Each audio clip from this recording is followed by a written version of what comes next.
ડભોઈ તાલુકાના રાજલી ગામના ખેડૂતો માટે મોટી ચિંતા સામે આવી છે। નર્મદા માઇનોર કેનાલમાંથી છલકતા પાણીના કારણે ખેતરોમાં મોટું નુકસાન થયું છે। ખેડૂતોની રજૂઆત છતાં પાણી પર નિયંત્રણ નહીં થવાથી પાકને ગંભીર અસર પહોંચી છે। ડભોઈ તાલુકાના રાજલી સબ માઇનોર કેનાલમાંથી વધારાના પાણી છોડવામાં આવ્યા છે। ગયા 3-4 દિવસથી કેનાલનું લેવલ નિયંત્રિત ન હોવાને કારણે પાણી ખેતરોમાં ફરી વળ્યું છે। આ કારણે અંદાજે 100થી વધુ ખેતરોમાં કપાસ, તુવેર, દિવેલા સહિતના પાકને ભારે નુકસાન પહોંચ્યું છે।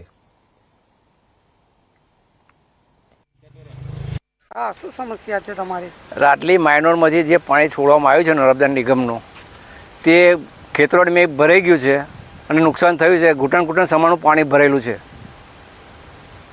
અને રજૂઆત કરતો હોય અધિકારીઓને કોઈ સાંભળવા તૈયાર પણ નથી। થઈ જશે એ શબ્દ વાપરે છે। કેટલા વીંગામાં નુકસાન હશે? 101 વીંગણમાં નુકસાન છે। કયો કયો પાક? કપાસ, દિવેલા, તુવેર ને વાલ। પાણી ક્યાંથી નીકળે છે? એ 3 કૂવા છે તેમાંથી નીકળે છે। ક્યાં સુધીને જાય પાણી?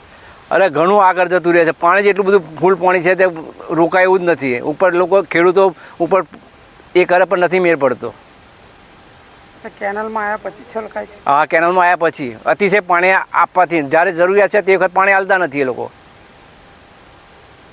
ડભોઈ તાલુકાના રાજલી ગામે જે Rajli sub minor canal, Rajli minor કેનલમાં પાણી આવે છે અને પાણી જરૂરિયાત પ્રમાણે આવતું હોય તો અમને કંઈ વાંધો નથી। પાણી બિનજરૂરી એટલું બધું આવે છે। આજે 3 દિવસ 4 દિવસ પહેલાં પણ નિગમના અધિકારીઓને રજૂઆત કરી હતી। વારંવાર રજૂઆત કરવા છતાં પણ કેનલનું રૂલ લેવલ ડાઉન કર્યું નથી। અત્યારે પણ એટલું ને એટલું પાણી આવે છે જે આપણે પાછળ દ્રશ્યોમાં જોઈ રહ્યા છો।